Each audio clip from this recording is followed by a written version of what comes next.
Right, so this is a 1 mark question. The command word or phrase is which one. So again, the skill is it's asking you to identify, and usually this refers to a key term that you hopefully have learned on the course while you were learning about this issue. So with this topic's the religion and life unit. So it's asking you which one of the following means that human life is precious and sacred, and it's worth 1 mark. So there's quality of life, meaning of life, length of life, or sanctity of life. And you know, if you're not sure, you either know these or you don't, and if you're not so sure, just guess. But hopefully you might remember that this one is D, the sanctity of life. You only need to write the letter, so you know, just write on your paper 02.1 and then the letter that is the correct one. And yeah, it's sanctity of life. So can't think of much more to say about this one. Let's move on to a trickier question. Right, welcome to one of the easiest questions that you'll have on any exam.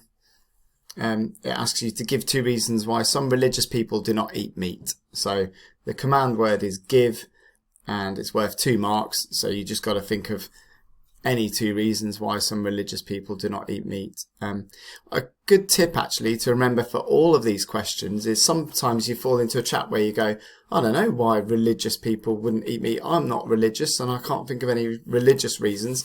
Doesn't matter. Religious people are regular people as well, obviously.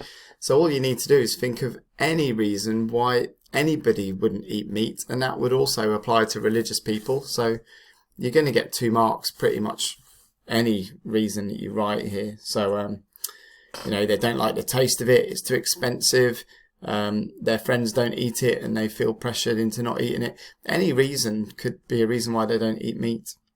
I'm going with some more religious-y reasons though, because I figure I'm a religious studies teacher, so I should be able to come up with like some religiously sounding reasons. Anyway, so I'm just going to say something like, number 1, God made all the animals.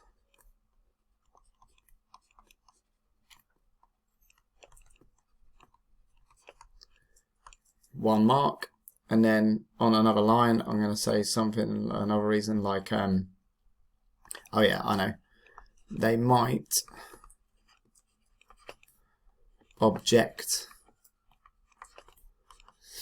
to how the animals are treated.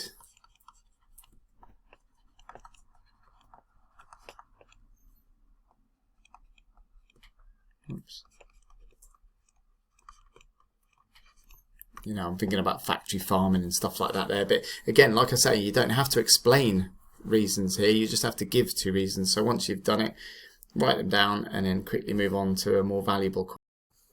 Right, in this question, you're being asked to explain 2 contrasting religious beliefs about euthanasia. So the command word is explain, and all you've got to do is say 2 religious beliefs about euthanasia.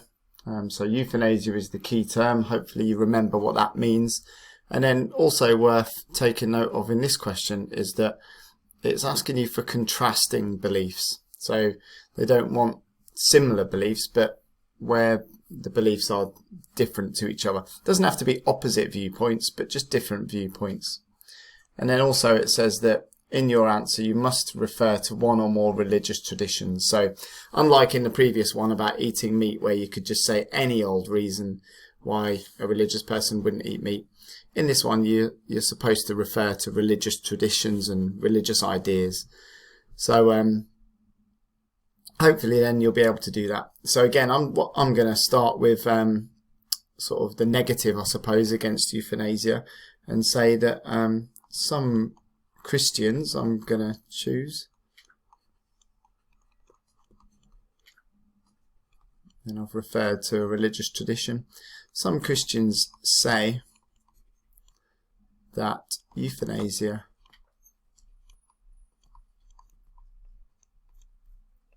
is wrong.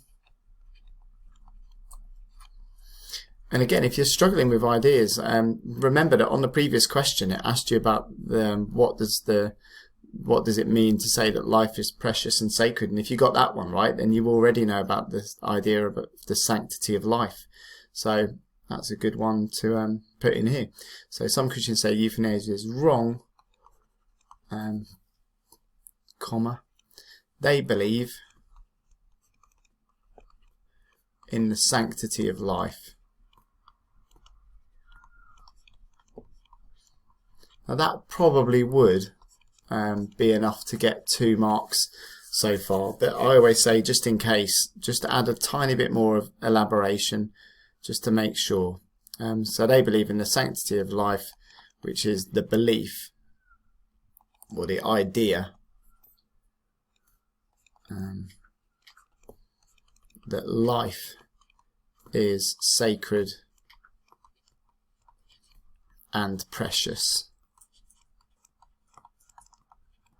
And because I'm talking about Christians, I'm going to say it's also created by God. There you go, there's no way they can doubt that there's been one viewpoint fully explained there. And then think about a different viewpoint. I tend to just think, because it's asking me for contrasting one, just do the opposite and say other Christians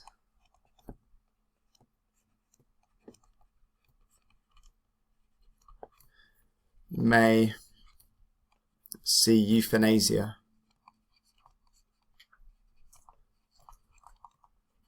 I forgot to define euthanasia actually, sorry about that. It's just where you create a gentle and easy death for somebody, maybe because they're in a lot of suffering or pain. They might have a terminal illness, and you've got to decide whether it's the right thing to do to end their life. So, as I was saying, some Christians may see euthanasia as a better option.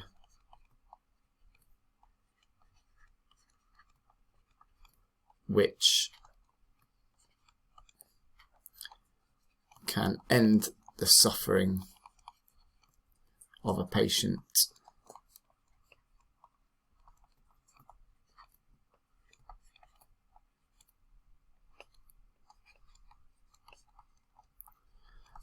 Just to be double sure that I'm going to get all 4 marks, I'll say something like, Jesus said to have compassion for people.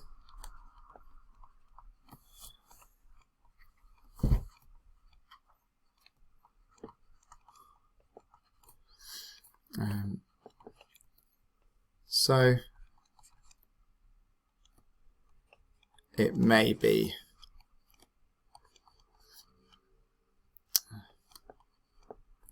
the loving thing to do.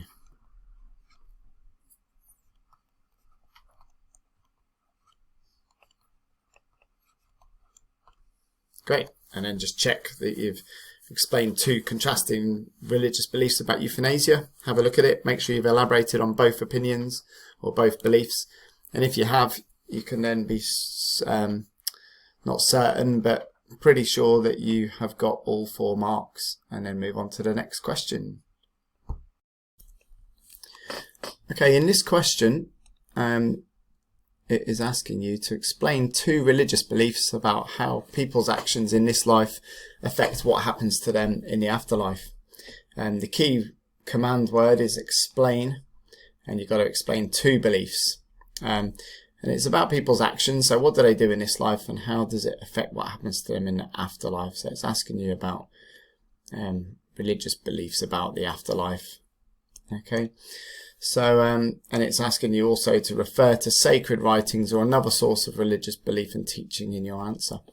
So hopefully, I do quite a lot of these themes ones from the perspective of Christianity, because I know that that's one that you've all studied. And it's strange really, because this question sort of tends to, for me, to belong in the beliefs section of paper 1. But it comes into paper 2 because there is a little bit on the spec in paper 2 about religion and life that does talk about the afterlife as well. So anyway, hopefully you remember from your religious beliefs bit about Christianity enough to be able to get 5 marks on this question. So I would say one belief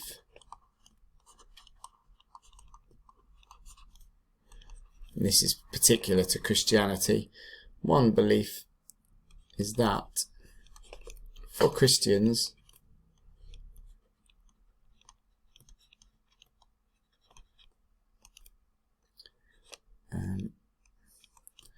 you should accept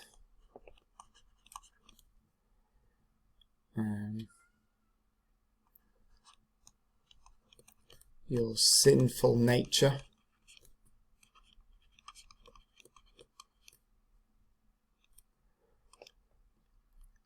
and repent for your sins.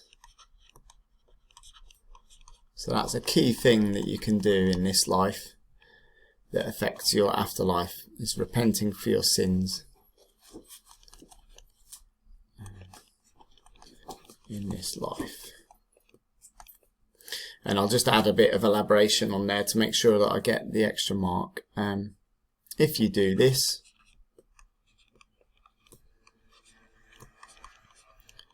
Christians believe that God will forgive you. Oops.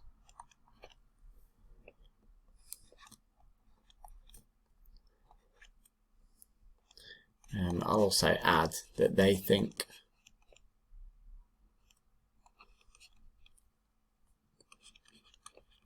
Jesus is the way and the light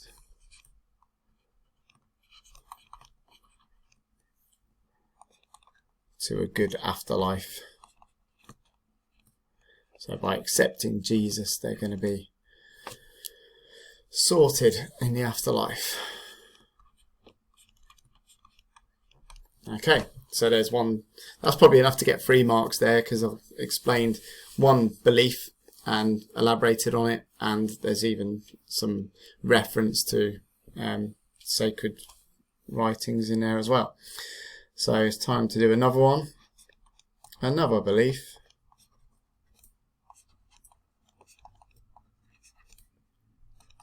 is that, and this applies to loads of religions really, how you treat others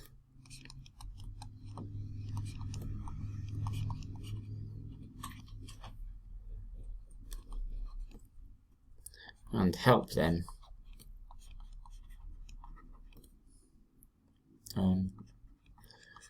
will affect your afterlife.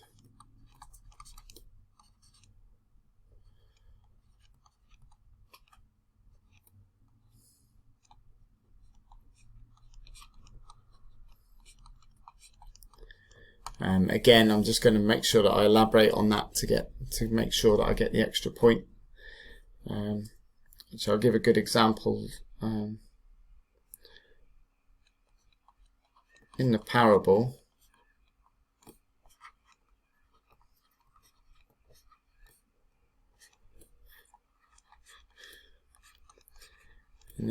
of the sheep and goats,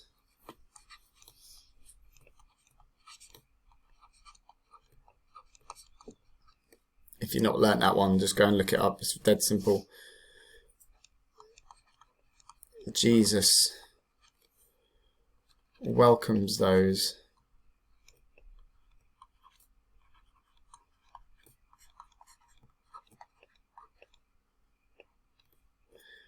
who have helped others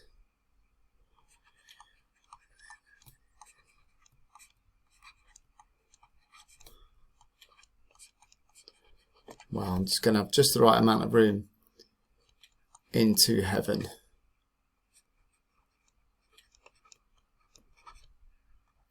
Pen's just given up on me at the very end there, but again, check, make sure you've explained 2 religious beliefs. Are they about people's actions in this life affecting what happens to them in the afterlife? If the answer is yes, and you've put some religious-y teachings in there, then you're probably going to get 5 out of 5, and you can be happy that you're moving on with all the points. Right, so now we're on to the 12 marker, and it is asking you to evaluate the following statement. Abuse of the environment is impossible to stop. So it's quite a controversial statement, and one that everyone could relate to, I think. and be able to generate some good evaluative content for. So what the command word is asking you to do is evaluate the statement, which means weigh it up on both sides, make a judgment, come to a conclusion, basically argue out the point. It gives you some bullet points underneath, which is some good extra helpful guidance, and it says that you should give reasoned arguments in support of the statement. So really say why abuse of the environment is impossible to stop. But then try and also give reasoned arguments to support a different point of view. In these ones, it's important that you do refer to religious arguments. It can be an easy trap to fall into, to just say, without any reference to religion, why environmental abuse is impossible to stop. But if you do that, you can only get 6 points out of 12. So it's not, you need to double check that when you're doing these 12 markers, you've got to put some religious points in there. You can refer to non-religious arguments, but it's not essential. You probably will anyway, just by talking about, general things. And make sure then that you show that you've reached a justified conclusion as well. So my strategy for these questions is always the same. I always say that you should definitely always agree with the statement. Whatever it says, just always pretend first off that you agree with it. And spend a good paragraph writing some points to back up that opinion, really. Make sure that at each point that you make, you then try and elaborate on it and say something extra, maybe give an example. That way you can show that you've given reasoned arguments, you're not just bullet pointing some arguments, you've got to reason them out. So here's my paragraph to say why abuse of the environment is impossible to stop. I'm going to say, I agree, because there is too much competition between countries to be economically successful, so they won't be able to convince each other not to use their resources, like extracting oil or cutting down trees for wood. Religious people might say God has put us in charge of the environment, and we can use it for our own benefit. There's no one actually in charge of the world, if you think about it, so humans won't ever agree to give up the technology that they have, for example, cars and planes. There's no way that we're going to just say, right, nobody use any technology that harms the environment. We also buy too many products made from materials such as plastic to be able to stop producing goods. And people need jobs too, and there's just too much profit and comfort to be gained from exploiting the environment. We just can't help ourselves. So I've sort of painted a quite depressing picture, really, of the future there, just saying that we're just going to wreck the environment. But that's totally fine. It doesn't have to actually be your opinion. I'm not really sure I even agree with all that, but I've given reasoned arguments to support that statement. That's all that matters. And there's a bit of mention of religious teachings in there as well. I've talked about the concept of dominion, that we're in charge of the environment and, we can use it. So then leave a line to show the examiner that now you're going on to argue a different point of view. And you start it with some obvious marker to that effect, like however, or other people might disagree. And then just begin doing the same thing. Try and think of 3 or 4 reasons why actually we can stop abusing the environment. We will be able to. And really try and get your mind into thinking that that is the right answer. And then spend a good paragraph again, coming up with some reasons and trying to argue why the different point of view is the most valid one. So I always start with however. However, we do need to stop abusing the environment if we are to survive far into the future. We're not separate to the environment, we depend on it for our lives. For example, if we go and cut all the rainforests down, we won't have enough oxygen going forward. Christians and Hindus teach that we are part of creation and should look after it, as it doesn't belong to us. They see creation as a sacred gift from God, and it is our duty to care for it for future generations. If we could all realise this and convince our elected leaders to value the environment more, then lots can be done to stop environmental abuse.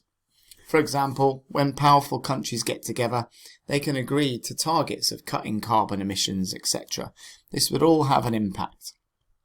So, I've then tried to write on the opposite side some points and then expand on those points. So the idea is you're building up an argument. You're trying to write to convince somebody of both different sides of the point. And then finally, to conclude, I always leave another line to show the examiner that this bit is now your conclusion. And again, just write your actual opinion overall. What do you actually think? I say, to conclude, I think that humans will find other ways forward. We're already limiting environmental abuse, so maybe one day we'll all be able to work together to stop it for good. So again, once you've finished, just check and think, right, have I put enough points to support the statement? So here we've got the idea that countries focus on profits and being successful, so we won't be able to not do it. God's put us in charge, so we feel like we can abuse the environment or exploit it for our own benefit. Nobody wants to change and no one can really guide us, so it's another point there, again with examples and talking about different products that we need. And then finally, just this idea that we can't really help ourselves. We just, it's more comfortable. We're not all going to just go back to cave people times and just to save the environment. And again, make sure that you've got points. We need to do it to survive. We're part of creation and we need to understand that. We need to take care of it for future generations, introducing the concept of stewardship there. And then finally, we will actually be able to work together and, as a team and sort it all out. And then make sure that, again, the conclusion is there, and check that you've put religious points in. And if you've done all of those things, you can be sure that hopefully you're producing a top level answer there that will get 12 out of 12. And that's all good.